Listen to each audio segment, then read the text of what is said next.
Yo, what's up, everyone? Score First Sports. Let's get something out of here because everyone keeps talking about these Los Angeles Rams that I believe should still be in St. Louis, by the way. So if anybody watches from St. Louis and they missed their team, please please subscribe. Okay, but seriously though, the Rams, they're doing really good. That's unquestionable. You can't say that they're not doing good because they have a really good record. They're scoring 30, 40, 50 points on people. They're averaging over 30 points a game.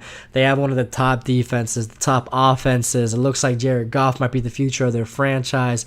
There's a lot of energy and hype. Their young coach, Todd Gurley's blossoming the way that they thought he'd repeat or do better than his rookie season. So there's a lot of cool stuff going on there. But realistically, are they good? Are they better than the Eagles? Are they better than the Saints? Are they better than sure? Are they even better than more than half the teams in the league? Okay, because their schedule has been really, really, really easy. Okay, they haven't been taking out top teams. All right, their teams have been pretty much some of the worst that they've been beating. I'll look it up right here, because I'm not making this up. And if you're a fan of them, I mean, you got to be real and recognize, they haven't really been beating top competition, hardly even playing top competition. Okay, so you got the Los Angeles Rams schedule. All right, I have that popped up. Los Angeles Rams. So let's look at who they've beaten and who they've lost to. Okay. So let's see. They beat the living days out of the Colts. When they didn't have Jacoby Brissett, who's not even all that anyways. Sorry.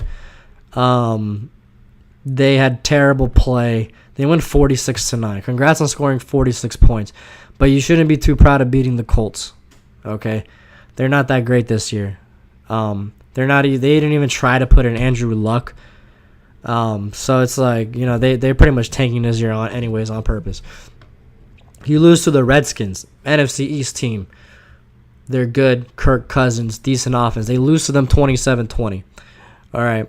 So they face a decently formidable opponent and they lose. Then they face the 49ers, who are trash. They just got their first win the other week. They're in a little bit of a quarterback carousel. They're kind of in a place where they just need to stay bad for a couple years so they can rack up on draft picks and then hopefully get better. They barely beat them 41-39. That's something, too. You see a lot when two bad teams play each other, they usually end up in these shootouts.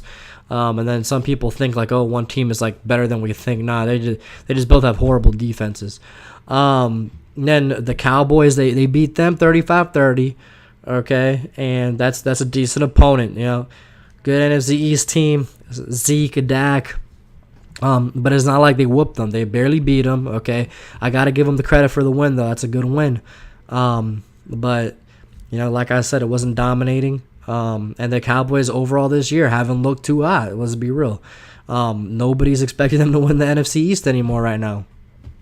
The Seahawks, good team. They lose. They couldn't handle Russell Wilson or the Seattle Seahawks defense. They lose 16-10. Okay, their offense got humbled there by only scoring 6 points.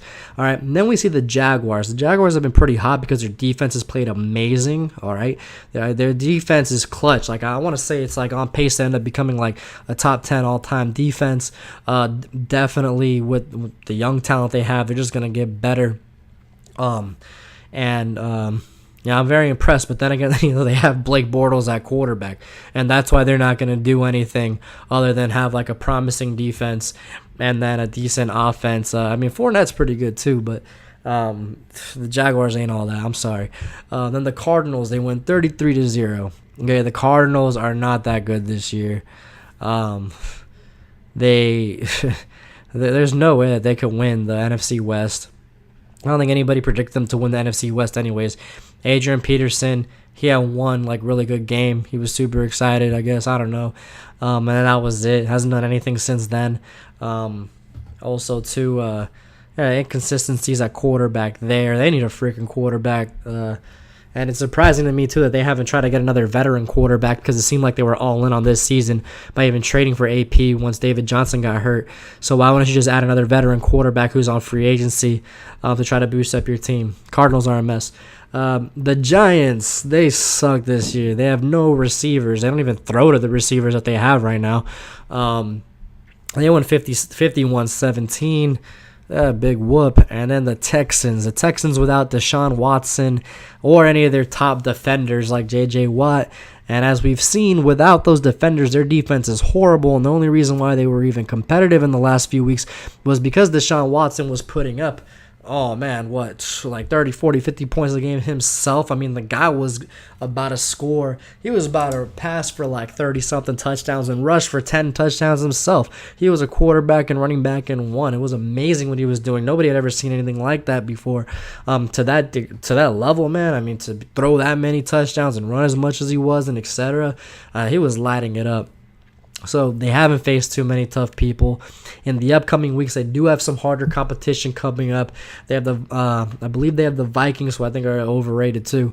And then the Saints.